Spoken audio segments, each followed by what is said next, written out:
My daughter Jekyll, 15 years old, has joined the band. She's the band's drummer, and they're just getting started with this. Excuse me, let me turn this off. One thing with young bands, everybody wants to play all the time. That makes just for a mess, and then the band can run out of ideas really fast. So not everybody has to play all the time. And as the drummer and bassist, they really control the band. And that's what we do when we work with data. We really control the business. Data's a mess, they're really in the business. So bassist and drummer control things. They're the rhythm section. They tell everybody where they are in the song. So I was driving back with my son Zed. His name is Zed because he's the last one. I was explaining this situation to him, and he asked me if Excel could help. Smart kid. All right, so that's exactly what's going on here. I said, okay, what's an example of a small band that never seems to run out of ideas, or they don't begin to sound the same? Primus. Primus is three guys who've been playing music for, since the 80s. And they're continually making new music. Les Claypool with his various bands. So I had to go study them to hear what is their magic. And it turns out that it's discipline. That's what the magic is. All right, so I looked at the song Pressman. But first, let's look at this. This is showing how this tune is counted and why it has the feeling that it has. Because typically you'd play on the one of a measure. Okay, but this song is odd. Let's listen here.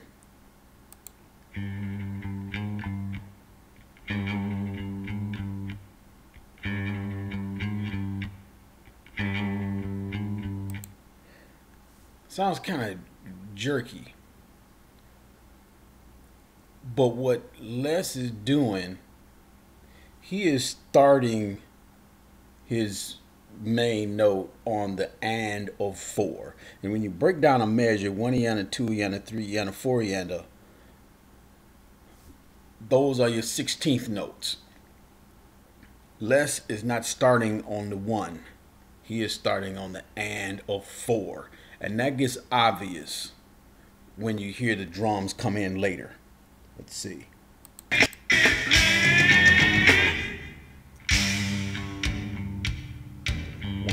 2, 3, 4. 1, 2, 3, 4.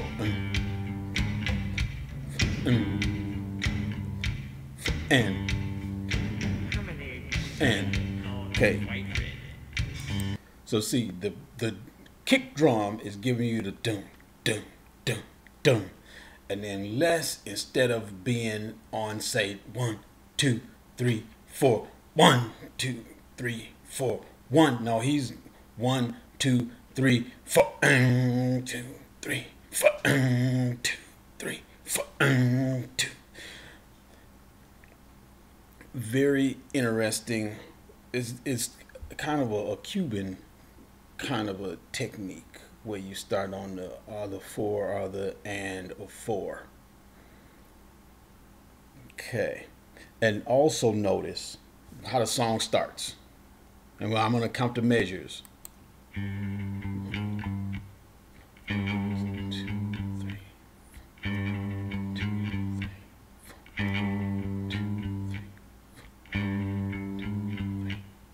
3. 6, 7, 8. Now see, You have an 8-bar intro before Les Claypool starts coming in. All right, now see, this is showing you how songs hang together. Multiples of 4 typically. Songs hang together in multiples of 4 typically. And so it makes sense that he didn't come in at 2 or 3rd or the 5th measure. He came in after 8 and came in on the 9th measure. And also notice another thing. Let's go back. There's just bass. There's just bass. No kick drum, snare, cymbals, hi-hat. Larry LaLonde, the guitarist, he's not doing anything. Les Claypool is not singing. We're just relaxing and letting the song build. Everybody is not playing all the time. So now let's look at what happens next.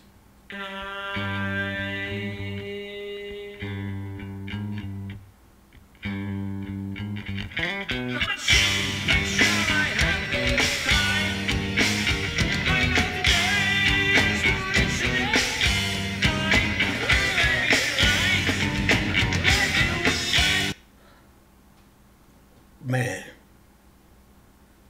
So you have the bass is playing, Les is singing, the kick drum is going. Les does this little figure on the bass. It might be a signal for everybody. Okay, here's the chorus. All right. And then the whole band explodes into the chorus. Let's hear that again.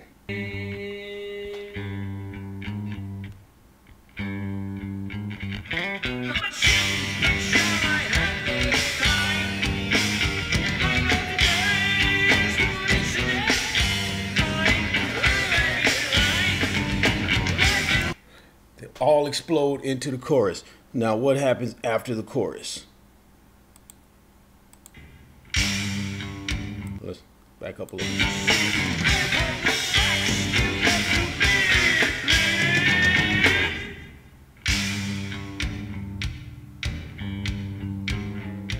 A little bit of guitar, a little bit of guitar.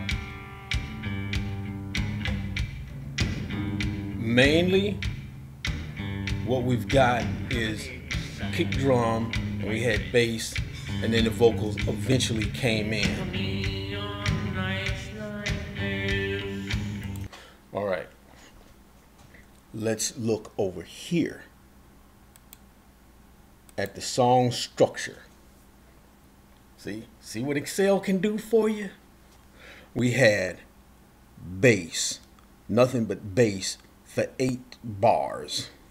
And then we got voice and bass for another 8 bars. No drums, just voice and bass. And then here's something odd. This is 3 measures of bass. And then that little figure, and then everybody explodes into the chorus. You've got 8 bars of the chorus.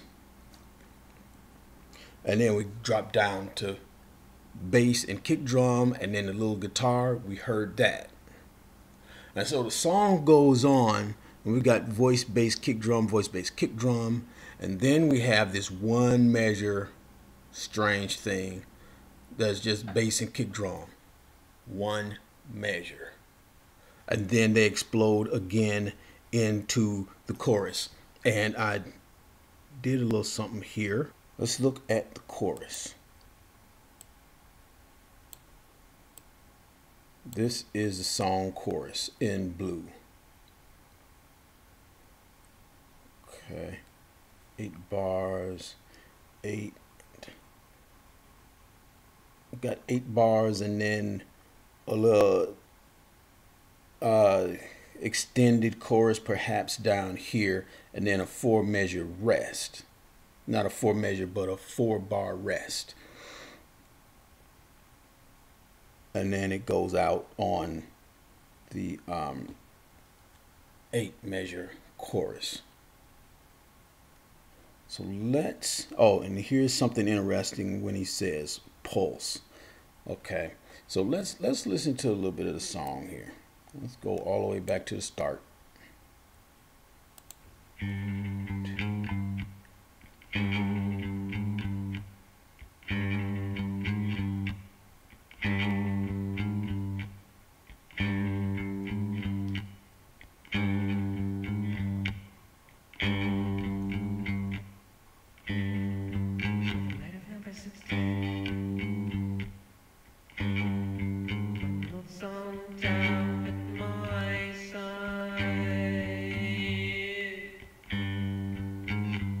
The sun much these days, fluorescent tango is my high.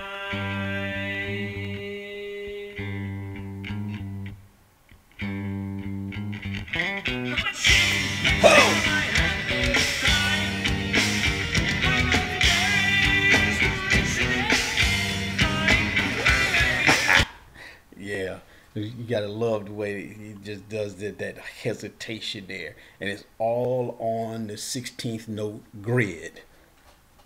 Okay. Let's look at, he does this thing that lets you know that there is some order. There's some order to how a song hangs together. We're gonna go to where he says pulse.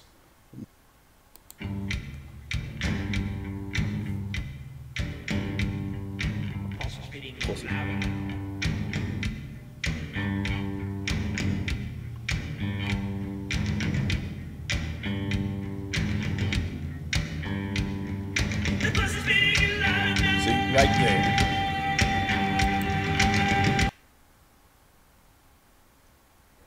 There's some order to what he did there.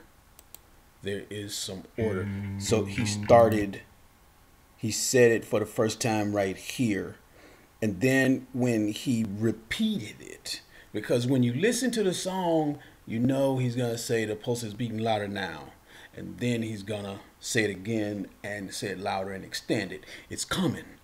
But you see that it happens at a predictable place. And see, predictable is not bad. Predictable is, it helps people follow what you're doing. Okay? It's like talking regular words. If you talk a whole lot of big words, people can't follow you. They think you're a snob, trying to be difficult.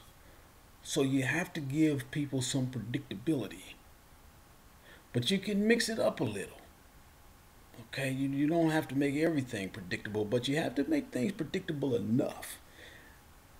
And when you see him say pulse and you know it's coming back, it comes back in a predictable place. And what else can we see in this song? There's something interesting about this measure right here, which ends this chorus, because it's predictable when the bass is coming back in. Let's listen.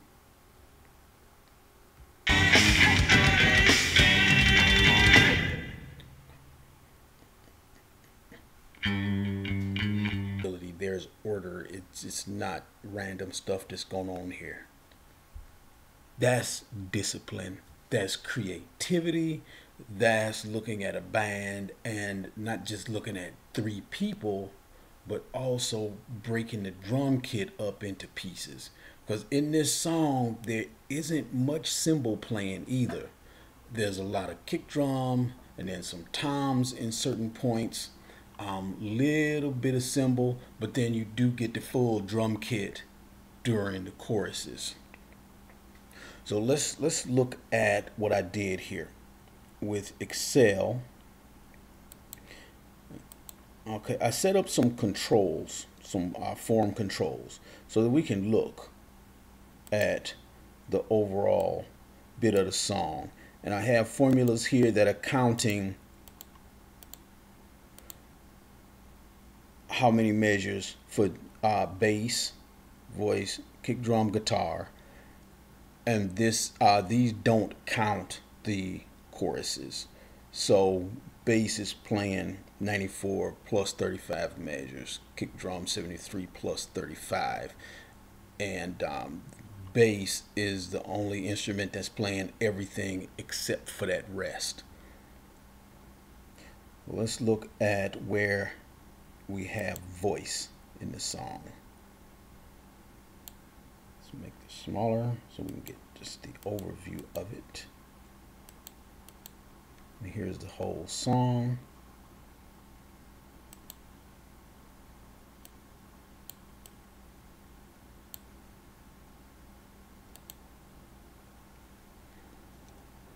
Okay. Let's look at, that's where bass is playing. And everything except for that rest, and we can put the chorus in. Now let's look at voice, and then let's look at when is the guitar playing. Look at that. That is discipline, especially for a guitarist. You don't have a guitarist coming in at all until the 20th measure. And then he's in a little bit and he's out again. Okay. Kick drum.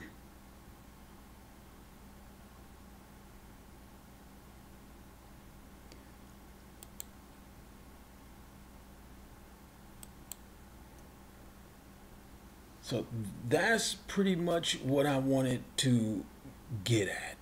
So that's the magic of Primus. Discipline, creativity, and how they break up the different instruments, the instrumentation, and how they handle these arrangements, because this is really fascinating to dig inside a song, see how it hangs together, see the odd things like this 3-measure piece right here, like this 2-measure piece here, this rest, and how little the guitar is playing. Look at that. Even with the chorus, the gold and the blue parts, that's all when the guitar is playing. So that's it. And now I can go back to Jekyll's band and tell them, hey, let's gather around Excel and break down arrangements and see possibility in how you can create endless ideas from a very little bit.